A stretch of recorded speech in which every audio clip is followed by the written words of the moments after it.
Hi, everyone. It's Brandon Rubeo from the Hockey Players Club, and last week I had the privilege of interviewing former Toronto Maple Leaf and good friend of the HBC, Christian Hansen.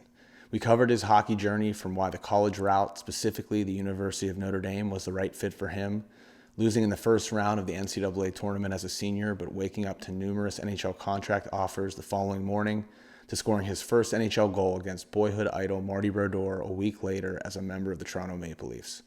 And of course, we had to discuss him being the son of Dave Hanson of Slapshot, the movie Infamy, and his advice to any young player pursuing their NHL dreams.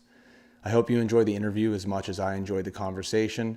Please like and comment your feedback below, and make sure you subscribe to our channel to stay up to date with all of the Hockey Players Club content. And don't forget to download the HBC app.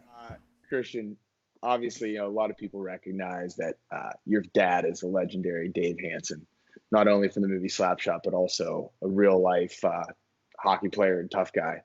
So clearly hockey was a big part of just your family's life before you were even around. So when you were born, like growing up, do you even remember like deciding to play hockey, or was it just part of the process, basically, Hanson family life?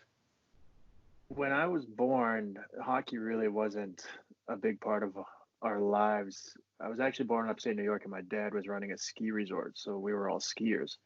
My sisters were competitive downhill skiers, and I was learning to ski. And then around the age of 5 or 6, we moved to Glens Falls, New York, and my dad got back involved in hockey. He became the general manager of the Capital District Islanders, which at the time was the American League affiliate of the New York Islanders. And then he transitioned and was the vice president of the Albany River Rats, started the Albany River Rats, who were the American League affiliate of the New Jersey Devils.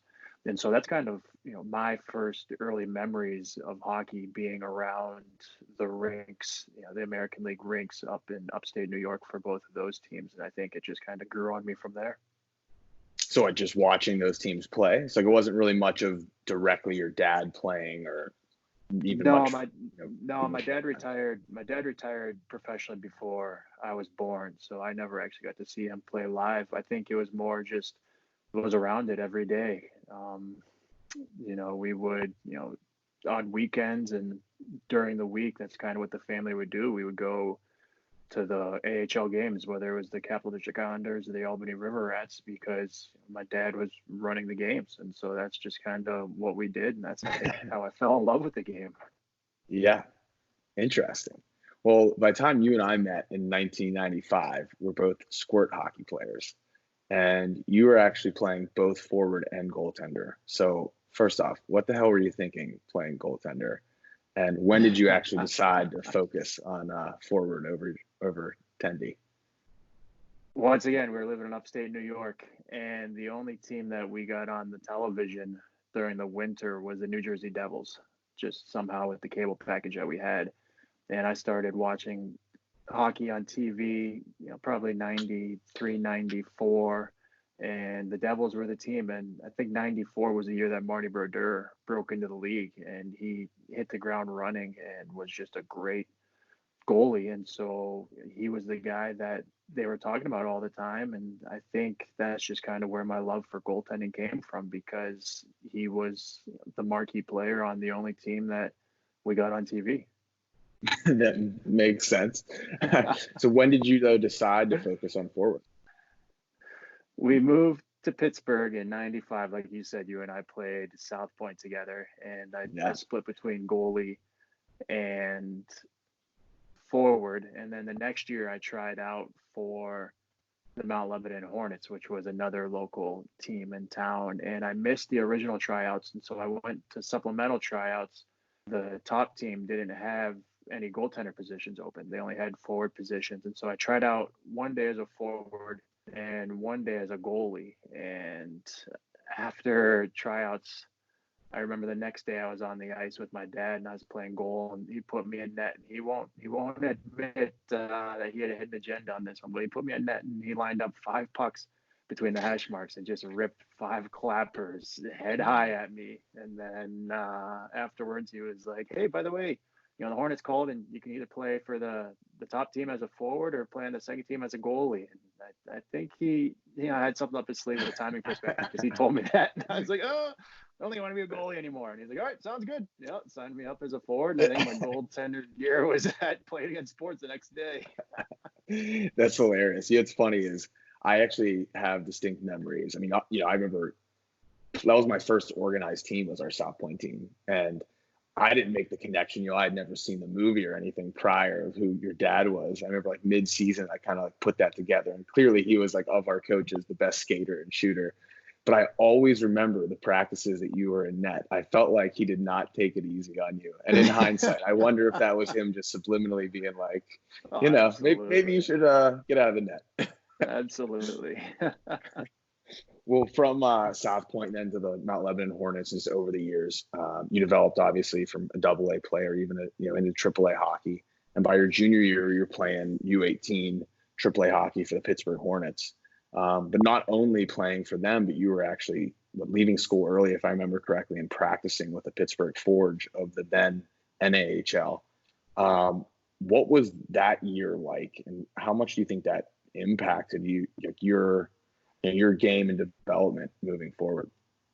That was a great year. It was a busy year because, like you said, I was playing for the major Hornets, but at the same time, I was able to work out my schedule. So I would get out of school every day after fifth period, and I would go down and I would practice with the Pittsburgh Forge all year. So it taught me a lot on the ice and off the ice. On the ice, it was amazing because I was with guys who were all older than me and playing at the next level, the level that I wanted to play at. So I was able to practice with them on a daily basis and see how hard they worked, and then take that into my practices later that night with the Hornets and then my games on the weekend. But off the ice as well, it just taught me a lot of discipline because I would cram a full day's school schedule into 5 periods. And then I would be down at the rink from 2:00 because we would have practice from 2:45 to 4:45 with the Forge. And then after that, I would stay at the rink depending on the day, and I would have to eat dinner down there, get off ice workouts, do my homework, and then we would have Hornets practice that night. And some nights we would have Hornets practice that wouldn't start till 9:30 at night. We would get off the ice at 10:45, and by the time you get home, it's 11:30, and you have to be up at school the next day. So I would be at the rink for 9 hours a day at times, and it taught me a lot. From obviously an on-ice standpoint, but as well just from a life standpoint with regards to disciplining yourself. Yeah, no doubt. I mean, compared to the average high school kid at that time, who has a lot more free time to maybe get into some things that can distract from their goals. I mean, you really had no time to be jerk off, so to speak. Well, I mean, clearly, though, that definitely had a very positive impact on your career. That summer between your junior and senior year in school, you were actually drafted in the first round of the USHL's future draft by Tri-City Storm. At that point, I imagine you're already practicing with the game, just playing in the midget AAA level. You're familiar with the USHL, but what did you kind of know of the USHL at that point, and what was your first training camp like at that level? My plan was to play for the Forge the following year, but they actually folded and ended up going to Toledo. The organization moved to Toledo and joined the North American Hockey League.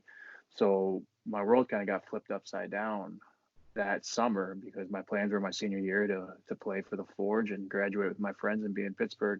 And I think it's a blessing in disguise because that happened, and a lot of the guys that were on the Forge ended up going to Tri-City. Johnny Dingle, Jace Busick, Peter Menino were 3 guys that I knew from the year before that were going out to play in Tri-City. And so it was a tough decision for me because I had some colleges that gave me the choice. They said you can stay in Pittsburgh, play your senior year, and then step right in as a true freshman. But talking to a lot of different people, it was hard because that would have been the easy decision. But I realized that if I really wanted to grow as a player, that the best opportunity for me to do that would be to go to the USHL and play against, guys who were 19, 20, 21 years old, guys who were already college commitments and, men. I was 17 years old. So it was a tough decision, but, I made that decision knowing that in the long run, hopefully it would be the right one. And I think having guys like Johnny, Jason Peter that I knew from the year before going out there as well really helped me because I was going out there and already had some friends. Yeah, I imagine that was huge in the transition. I mean, I think for a lot of people, whether it's going to a junior team or a college team, it's a completely new environment. You don't necessarily know anybody on the team, so getting acclimated. It's nice to have some common faces there. But I totally forgot about the timing of that and how that folded. Now, granted, at the time, the NA and the USHL were probably a little more comparable in skill level than they are now, where I think it's well more established that USHL is tier 1 versus NA at tier 2. So do you think if the Forge hadn't left, you think you would have stayed? And even if you were selected in the USHL like you were? I do. I think if the Forge still would have been around, I probably would have stayed here and played my senior year here, and then would have seen where it would have taken me from there. But the Forge, like you said, the North American League was a great league at the time because they had the likes of the Forge, CompuWare, Texas Tornadoes. Yep. Those teams were all in the league. And so they were closely on par with that of the USHL. But I was seeing a trend with those teams folding and a lot of the players from those teams, instead of absorbing into other North American League teams and their rosters, they were making the jump to the USHL. And I would, probably looking back, I would say it was about that time the USHL really did establish themselves to begin that transition as definitely the top league in the country. It's interesting, like looking at your first season, you definitely had a strong like rookie season out in the USHL. 58 games played, 19 points, but it was your second season there where you made a huge jump from 19 points to 52, just under a point a game. What do you think helped you make such a statistical improvement from year 1 to year 2? Oh, there's a couple of different factors. I think one is definitely comfort level. You're coming in your second year, you get a little bit more of a leadership role. You know what to expect.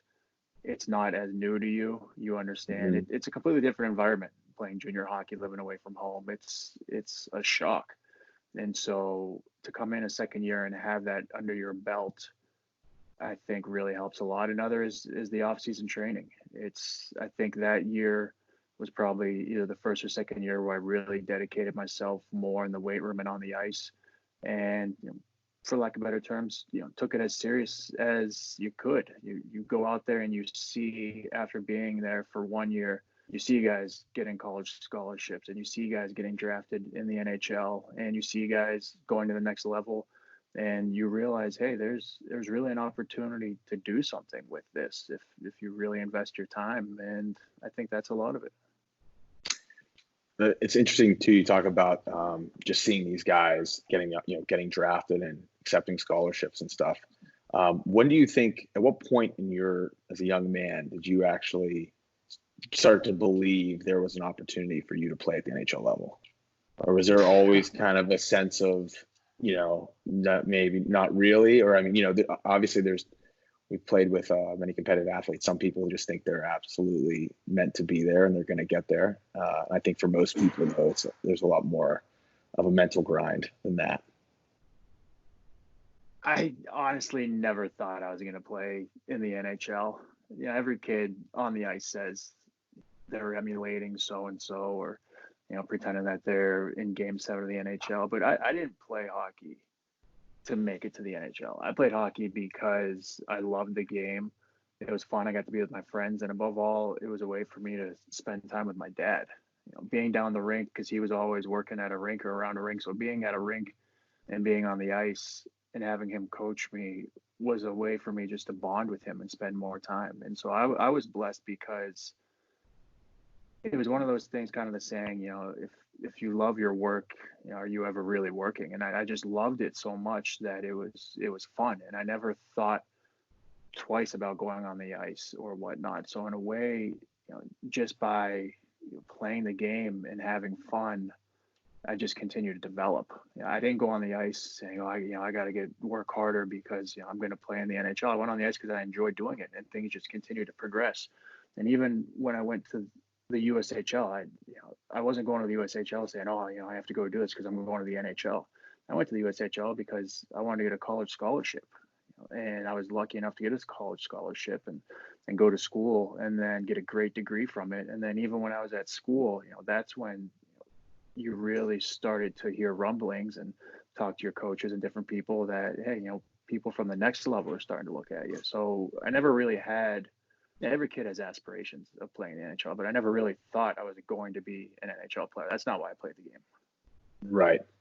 Yeah, which I know you talk about in your Players Tribune, which obviously I'm a little biased, but will go down as one of my favorites for sure, for a long time. And I think it's just a great perspective, especially for kids nowadays too. I think it's so often just a goal-based thing than just kind of enjoying the process and just trying to continue to grow.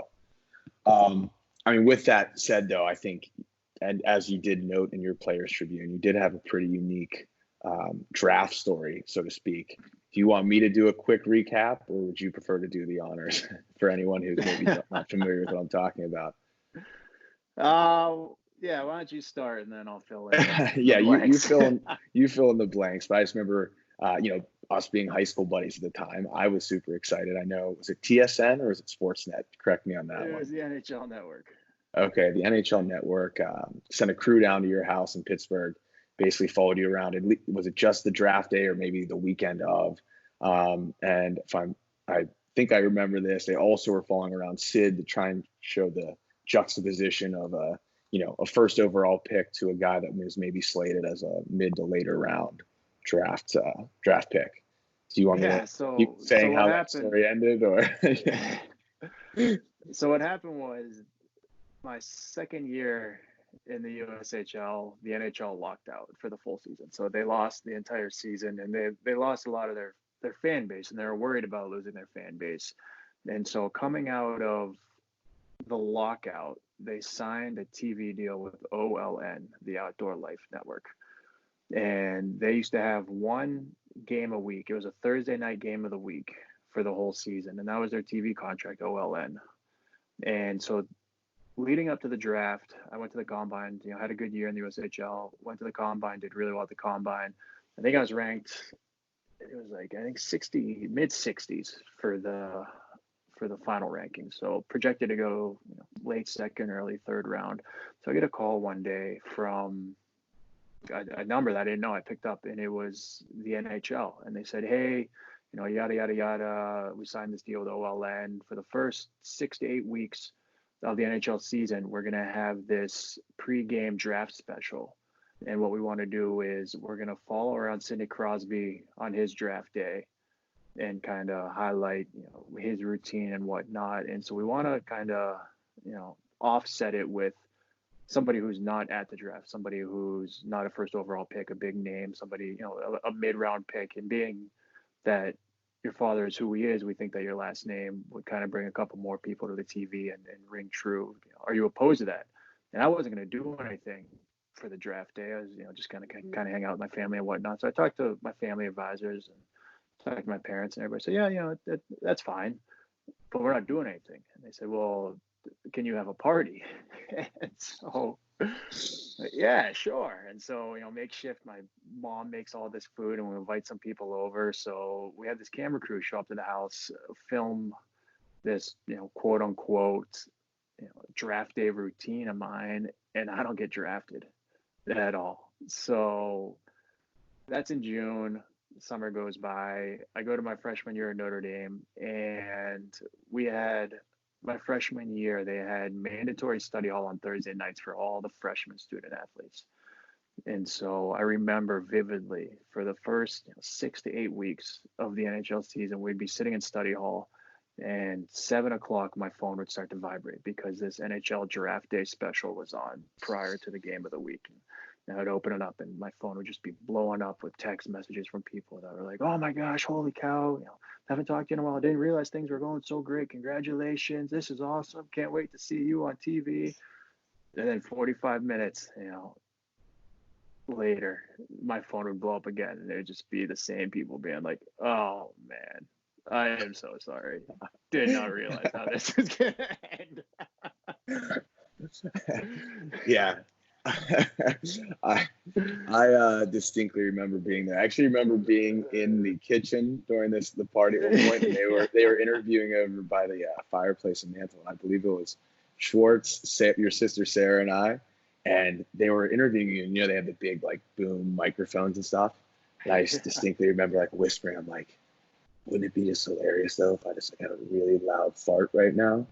And one of the guys with the microphone just turned around and looked at me. He's like, I can hear everything you're saying. And we were just like, oh, gotta get out. But I mean, I remember being there and just as your buddy, it was like, I felt for you because I mean, everyone else, we understood the situation. Obviously, Yeah. If chips fall as they will. And to be honest, and we'll touch on this here in a few moments, but I think you probably make the argument that it probably worked out for the better long term. 100%. Yeah, 100%. But before we get there, I did want to ask, so you had this great second year at Tri-City, and you're fielding some offers to play college hockey. Ultimately landing on Notre Dame, the hat you are wearing now, and often rock that emblem. What led you to Notre Dame, and what other schools were you considering along the way? I loved it. I took official visits to Harvard, Ohio State, Notre Dame, and Wisconsin, and they're all four of them were great schools, great programs, each unique in its own way. But Notre Dame it's a campus. I tell people when you step foot on campus at Notre Dame, you feel like you're home. And I felt, on my visit and even looking back in hindsight, like going to school there is more than just 4 years of your life. It's a second home. It's somewhere that as soon as I step foot on campus there, you feel like you're at home, and you feel like it's more than just a college, that it's a life experience and something that you're going to have with you the rest of your life. And to this day, I still believe that. And I tell that to everybody that talks about Notre Dame, saying, they're going out for a visit or they're going out for a football game. I say it's such a great place. It's somewhere that, when you step foot on campus, something special about it. And the people who love Notre Dame and who have gone to Notre Dame want you to feel that way as well. Like they want to share that experience that they have with Notre Dame. And so it's just, I thought it was a great combination of education, hockey, and faith. That's awesome. Now, at any point during that recruiting process, did you ever consider going to junior or the OHL, or at that point it had been past your draft, so I think you could have went to the Q as well? I had a couple offers when I was playing midget hockey when I was still in Pittsburgh, because the way that the major junior does it is they recruit at such a young age, so they try to get the players before they even make their college commitments. So I had a couple offers when I was playing midget hockey in Pittsburgh, but really nothing that jumped out at the page. But halfway through my freshman year at Notre Dame, was having a tough go and wasn't in the lineup a lot. Was approached actually by a team in the Q that was hosting the Mem Cup that year, the Memorial Cup, and offered me a spot to come on the team. And it was an enticing offer, but thought long and hard about it and talked to the people who were close to me and whose thoughts that I think very highly of. And it didn't seem like the right opportunity, because I knew that being at Notre Dame was more than just playing hockey. It was something that, even though things weren't going well for me from a hockey standpoint, it wasn't going to last going poorly like it was. And even though hockey wasn't great, I was still getting a first-class education. And that meant as much to me, if not more, than the hockey aspect. Makes total sense. And also, I mean, looking back at it, one thing that college route provides that the major junior doesn't is certainly some more time to develop. You ultimately got 4 years out of being at Notre Dame, and like your time in the USHL, especially just statistically speaking, made quite an improvement. Your first season, like you mentioned, we're in and out of the lineup, collected 3 points, but by the end of your senior season, you had 31 points, again, just under a point a game per season. A Hobie candidate at one point of the season. What was it in those 4 years that enabled you to go from 3 to 30 plus points in a season? I think you kind of hit the hammer on the head, the ability to develop. If I would have played major junior, just kind of from a timing standpoint, if you would have lined it with college, I would have had to turn pro after my sophomore season. And I think from a skill and just a maturity level, I wouldn't have been ready. And so to look back to where I was after my sophomore year of college hockey to say, well, hey, you have to jump into the pro ranks now. Where do you think you would have been? I don't think that I would have been ready. I don't think that I would have, had the career that I had, and I probably would have had to start out at a much lower level. And I don't know if I would have had the opportunity to get as high as I did, because after a year or two in pros, if you're not cutting it, they're on to the next person. So there's not a lot of time in the pro ranks to really, for lack of better terms, to develop. It's, you get 1, 2, maybe 3 opportunities to show what you have. And if you don't have what they're looking for, they're on to the next player. So in hindsight, looking back, if I would have played major junior, having to turn pro after the summer of 2007, I don't think I would have been ready. Makes sense. And now by your senior season, I mean, not only are you having a really strong year personally, but your team was kicking ass. You went into the NCAA tournament as a 1 seed. Is that correct? Right? Yeah. Yep. And unfortunately got knocked out by Bemidji State in the first round, which I'm sure was quite a punch to the gut. But yet the next day you woke up to numerous NHL offers. So take us through like that roller coaster of emotions. I mean, the night before with all of your brethren, your senior year, all your boys, you lose a game, but yet the next day you're waking up to, I know you say you weren't playing to get to the NHL, but I'm sure at this point it's on your radar and you want to play in the NHL. So that's got to be also exciting. So, how did you deal with that?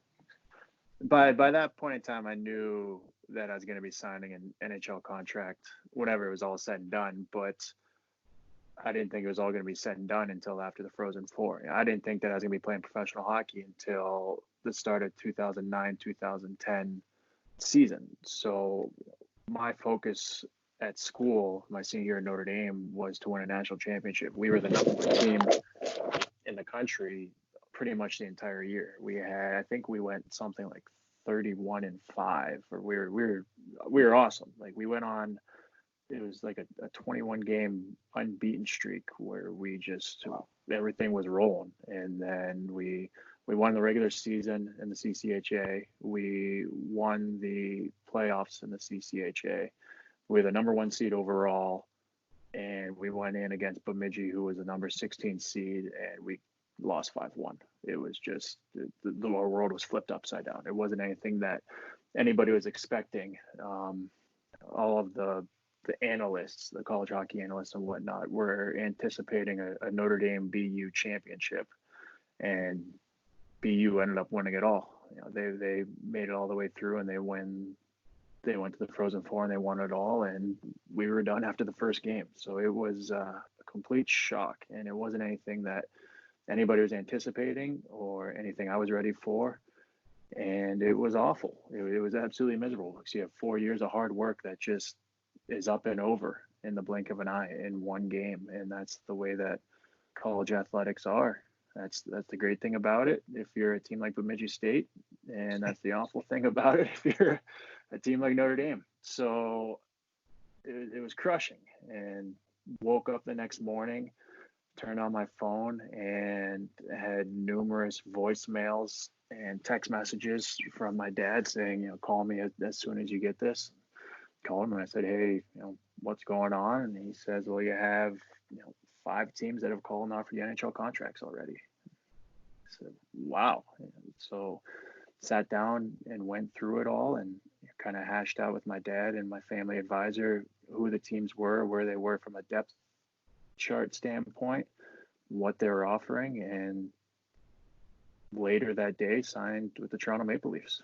So that was a Sunday afternoon, and Tuesday I was on a flight from South Bend, Indiana to Toronto, Ontario. Quite a turnaround. So yeah. What about Toronto? Like why Toronto of those 5 offers? They are, I think Toronto is, it's the mecca of the hockey world.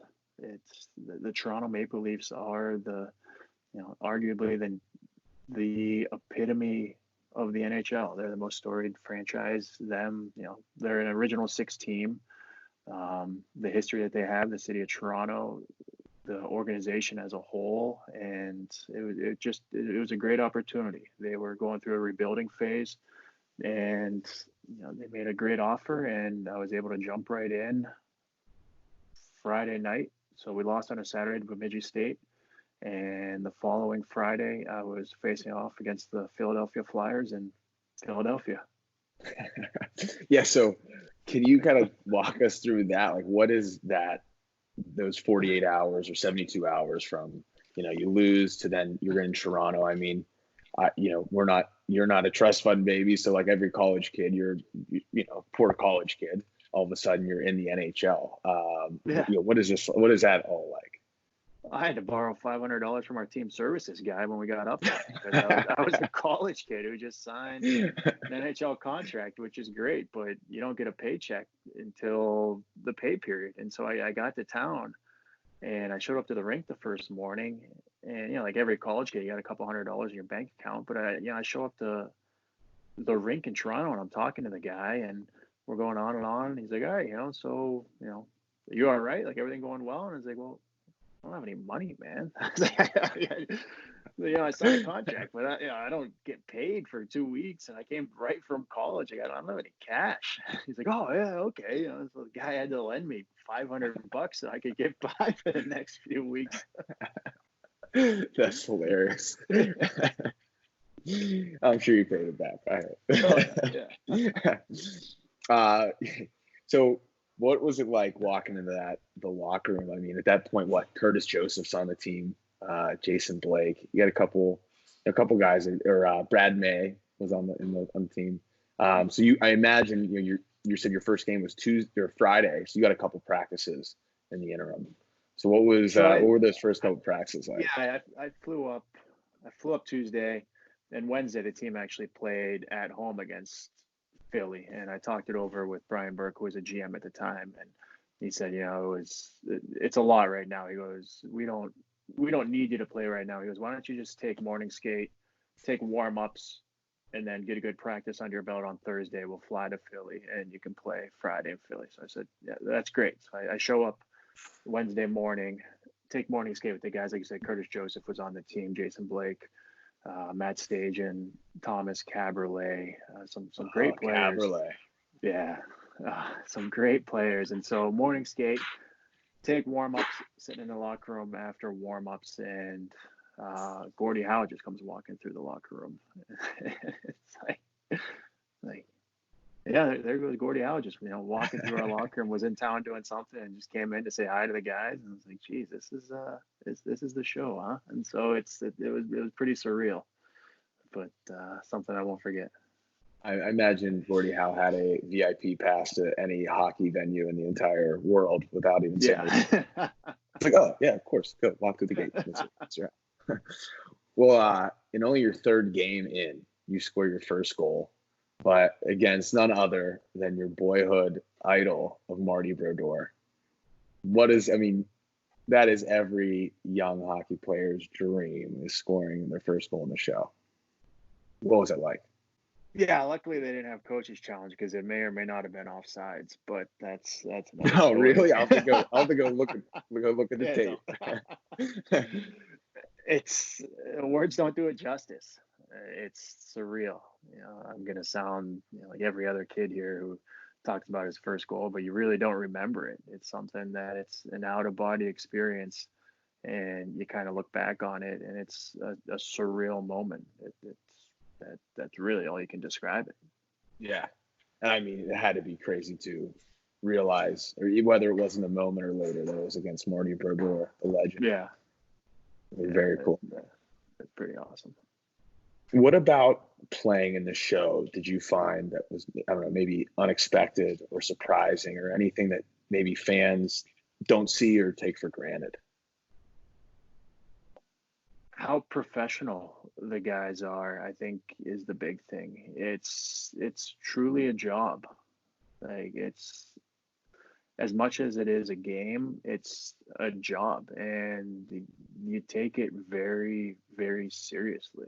Like, I don't know how to put it into words, but the prep that guys put in on game days, it's something that you you don't even think about as a hockey player nowadays. We play men's league hockey and we show up 7 minutes before the game and you're getting dressed as the Zamboni's taking its final lap. But the preparation for a Friday night game for an NHL player truly begins the day before, after practice. It's over a 24-hour process that guys have down to a science, from what you eat the day before to how much exercise you get, how much sleep you get the night before, what time you're awake the next morning, your morning routine, how you flush your legs on the bike after morning skate, what you put in your body. It's not just a show up and play. Like it's down to a science, to where it truly is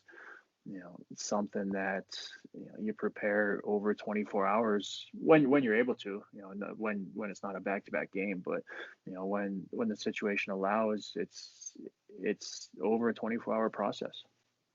Were there any particular players or staff along the way that really helped you learn some of that process? Not so much, no one person in particular, but you just kind of, you look and you see how different guys, have things that work for them and other guys don't. Every guy has their own tendencies and their own, weird habits that work for them. And so I wouldn't say there's any one player in particular that really showed me the ropes, but it was always just interesting to see how different guys trained and how different guys handled, their preparation. Some guys, it didn't matter what they ate. Some guys really could put anything in their body and sleep for 12 hours the night before. And, some guys, they have it down to a science, how many ounces of fish they have. And, they can't have complex carbs, or they have to have, a certain, pH balanced water and sleep for exactly 7.5 hours. But it's whatever works for each player is really what I learned. I was assuming you got all your nutritional advice from Phil Kessel when you played with him on Team USA over in World Championships. I played with Phil in Toronto, and that's right. Yeah, he was there too. Yeah, Phil's awesome. He's a great guy, and people like to poke fun at Phil, and he's awesome. I liked Phil a lot. I enjoyed him as a teammate, as a friend. And like I said, Phil would like to have an occasional soda here and there, but what works for Phil works for him. The guy's won 2 Stanley Cups. He's going to score who knows how many hundreds of goals in the NHL. And so, I'm in no position to sit here and say, whatever he did or didn't do is or is not right, because it works for him. And at the end of the day, I think if it works for you as a player, it works for you, and nobody else really is in any position to say one way or the other. It's down to the player. You hear stories about guys, that we used to watch playing up, and how they used to, eat, and how they would, what they would drink soda wise or whatnot. But I'm a firm believer in, if it works for you, it works for you. And whatever Phil is doing works for him. Yeah. Like when you smoking darts between periods back in the day. Maybe we wouldn't recommend that one. No, I totally hear you. Well, before you wrapped up your pro career, you ended up playing half a season over in Norway, where you actually won a league championship. What was the hockey like over there, and just the experience in general of playing in the European League compared to the leagues here in North America? It was a really neat experience. I'm glad I did it. I was going over knowing that I was only going to play 1 year, I knew that it was time for me to turn the page and start my next career. So I went over with the mindset that I knew it was only going to be 1 season over there, but I enjoyed it. It was a cool way to experience a little bit of different culture and have a little less stressful hockey playing, if that makes sense, because it's over in North America, everybody's clawing to get to the NHL, and being over in Europe, you don't have that mindset. It's a little different. But with that being said, it's amazing the way that they train. They practice the beginning of the season like they do at the end of the season. I kid you not. We were in playoffs in the second round, and we were having 2-hour practices during the day. And then after practice, guys were in the weight room working out for another 45 minutes to an hour. And that's completely night and day than over here, where, you get to the latter half of the season over here, and Pete said you don't even have morning skate majority of the time. Practices in North America, in the American League, and the NHL, they're hard to come by as you get towards the end of the season, because it's such a long season. And the mindset over here is you need to let your body relax and recover. Over there, it's 2 hours of practice during playoffs with off ice conditioning afterwards. And that's the way that they do it over there. I mean, we would have morning skates day of games, and then we would drive to the airport and fly to Oslo to play games later that night. Like it's the mindset over there. Right. Now, how was the skill level, and also like some of the amenities and like how they were run compared to some of the North American programs?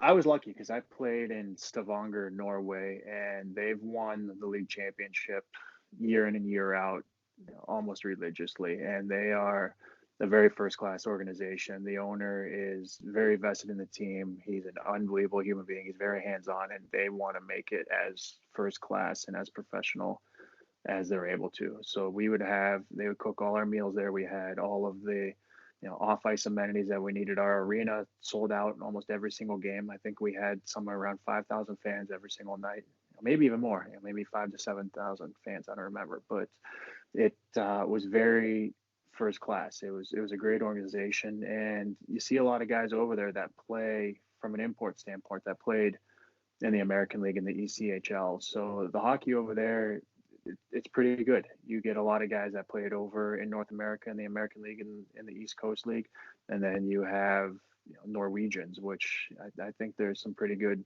Norwegians that are starting to come over here, like Zuccarello and Rudolf Balzer. Oh, you're good at that. You should be a scout. I played win Kyle's money a couple times, so I have to do my research. Yeah, right. Just looking back at your career, do you think at all, at that experience in Norway, do you wish at all that you maybe would have had carved out another season to play, whether in Norway or another part of Europe, or was that just enough for you? I try not to look at my career and say, woulda, coulda, shoulda. If I think each step along the way has its pros and its cons. I've found myself at times kind of saying, what if I did this? Things would have turned, possibly a different way. But then I look at it and I say, well, if I wouldn't have done that, then this wouldn't have happened. So I think every situation has its pros and its cons.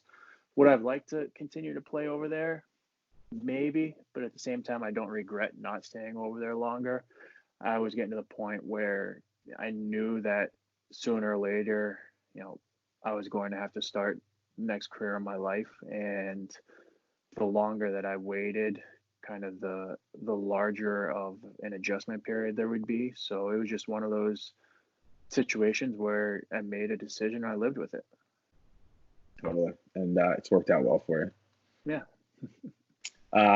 Reflecting back on your career, though, any players that stand out, any of the leagues and levels that were just a next level talent, whether it's their actual skills or just a vision for the game? I think just pure skill, the most skilled player I ever played against, just from strictly skill standpoint, was Alexei Kovalev.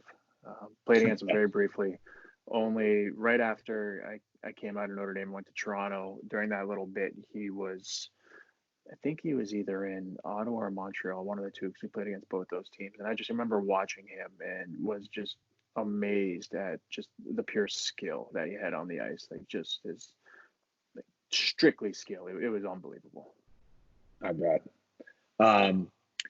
And also looking back, as we touched on earlier, your dad was a legitimate tough guy, not just depicted that in a movie. Not to say that was his only job out there. He was a good hockey player, but did you ever feel any pressure, whether in the junior or, probably mostly junior and your pro level than college, since there's no fighting there, but did you ever feel any pressure, to play more of a style game like him at all? not so much from a fighting standpoint. I think because the game has changed so much from when he played. The game still has a need for enforcers and fighters, but it's not as large of a role that needs to be filled. So it's not like, hockey nowadays is like it was back in the 70s when he was fighting, where it wasn't out of the norm for a player to have 350 minutes a season. You look at his hockey DB, and he had multiple seasons where he had over 300 penalty minutes a game. So I don't think it's just living in the penalty. I don't think there's as much of a role for it. So from a fighting standpoint, I don't think so. I tried to be a physical player, not somebody who would go out of his way to make a hit or do something over the top. But when there was a need for it, I would look to do it. But speaking from just a strictly dropping the gloves and fighting aspect, no, just because I think the game has evolved so much from when he played to when I was playing. Yeah, I guess you never had any coaches along the way that were kind of, giving you a little bit of a nudge to say, hey, maybe give this a try? No coaches. You would always, every once in a while, run into somebody on the ice who would see the last name and try to start something, but it would come and it would go. Yeah, naturally. Makes sense. So is it really true that you didn't know, by the way, that your dad was in Slapshot until you were on a bus ride with your amateur team? I knew he was in the movie. And people get shocked about that. Like, oh, you didn't see Slapshot till you were 13 years old? And you say, yeah. That kind of makes sense, right? Do you think it's a family tradition that every, the third Sunday of every month we would all get together and sit in a circle and watch Slapshot? If you've seen the movie, you realize it's not a movie that really just gets thrown around the house. Like, I grew up with two sisters. I two older sisters in my house. Do you think that Slapshot was on TV every other weekend in my house? It's right. A movie that has a time. Yeah, it has a movie it's a movie that has a time and a place, and a family of five really isn't the time or the place to watch it. So yeah, I didn't see it till I was probably 13 years old, and we were on a bus trip, and one of the dads threw it in, and I knew what the movie was, because I went on a couple of charity events with him, and I would see the response that he would get from a fan standpoint. And even I went on one trip with him one time to Los Angeles. I think I was 9 or 10 years old, and there was a charity event out there. And we walked into the locker room, and I remember guys like Gretzky, Chelios, Pavel Bure, even Marty Brodeur were all in the locker room. And as soon as my dad and Steve and Jeff walked in, the guys all got up, and they're like, oh, Hanson brothers. They're getting their photos. And Dad, what's going on here? These are guys that I watch on TV and, have their hockey cards and their posters on my wall. Why do they want photos with you? And he just kind of shrugged it off. He said, Bubs, that's just what happens when hockey guys get in the locker room together. You'll see as you grow up. And I said, oh, okay, cool. 10 years old. And so, yeah, I didn't see it till probably 13 years old. And I was cognizant of, there being a movie, but I didn't really understand what all it entailed or even the cult following until years down the road. Yeah. How cool that is, though, to be a young guy and meet those guys you just said. I would have been in the locker room. I don't even know what I would have done. I'd been I probably would have passed out or something. Well, having gone through the whole gamut of amateur, junior, college, and pro hockey at the highest levels, and now you're even, coaching locally and have been the past couple of years. Any advice you'd have for a young player that's, maybe does have their sights set on the highest levels? Yeah, I think the first thing is, if you're not playing for the love of the game, you're playing for the wrong reason. You should be playing hockey because you enjoy it and you love it. You shouldn't be playing hockey looking at it as a paycheck down the road. I think too many people nowadays look at hockey and sports in general as a zero-sum game, as almost some sort of, there has to be a return on investment on this. And that's the wrong way to look at it. If you're looking at it from an ROI standpoint of a paycheck perspective, 95 to 99% of the people are going to be highly disappointed. But if you look at it as a way to gain life experience and gain friendships and relationships that are going to last a lifetime, then you're going to get a lot more out of the sport than you would ever imagine. You know, some of my best friends and some of the relationships and life experiences that I've had, and I know you are full aware because you've partaken in some of these as well, are a direct result of playing hockey and things that are far and above greater than, you know, anything you could have ever imagined as a kid. Very, very well said. And I just want to echo that in terms of, you know, you do hear people sometimes around the ranks of maybe parents suggesting that, oh, you know, I'm doing this so he can get a scholarship kind of thing. And it just rubs me the wrong way because it's just so for the wrong reasons, you know, like I'm all about providing everyone and anybody the best opportunity to get where they want to go. But if that's what it's really for, I mean, like you said, it needs to be for the love of the game. I mean, I remember, you know, junior hockey and college hockey, just how much of a grind it can be at times. And just the body feels like mentally what you feel like. If you don't love the game, you're not going to be able to battle through those low spots. You know? At least that's how I see it. Not that anyone asked.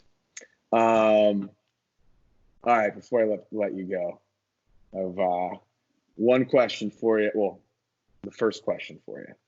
And I asked this one to Skillsy, and Skillsy totally didn't answer the question. He gave me like 15, 20 people. I guess he just loves all of his old teammates so much. Yeah.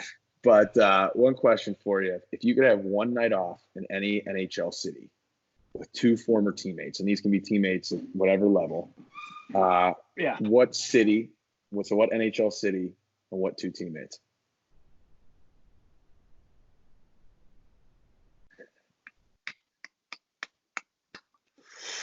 Oh, man. The city would probably have to be...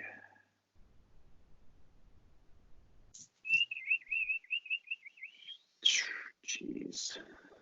That's a tough one. Talk it out. Who are some of the top ones you're considering? I'll just say my two teammates would be Jake Allen and Adam Kraken, and it really doesn't matter what city. How's that? Okay, fair enough.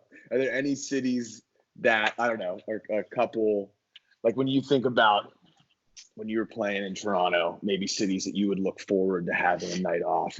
I know those were very few and far between, and Lord knows I tried to align my schedule with your nights off, but you know, I don't know, any city that you thought that, you know, I guess Vancouver has a reputation that guys love to be. Is it the Roxy out there?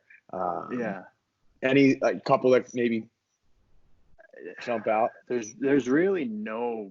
I mean, that's tough though, because there's really no bad city. Like they're all great cities, and then you can find, you know, great restaurants or fun things to do really, you know, anywhere you go.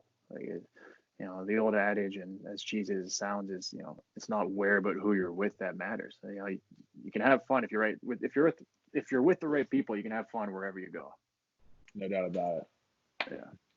All right. Well, we're now into this final stretch. I have some rapid fire questions coming at you. 5 of them. Okay. So now you're going to have to pick a city, because I know these are two cities that you do love. Chicago or Toronto? Toronto. Favorite or go-to pregame meal? Chicken parm. Oh, that's a good one. I know you're a big Justin Bieber fan, so Bieber or Dave Matthews? Dave Matthews. All right. There's Something About Mary or Kingpin? There's Something About Mary. Oh man, I'm telling Bobby about that one. That's bro. They're both his movies. I know. I'm kidding. It was a win-win. All right, Dave the Killer Carlson or Reggie Dunlop? You got to go with Dave the Killer Carlson.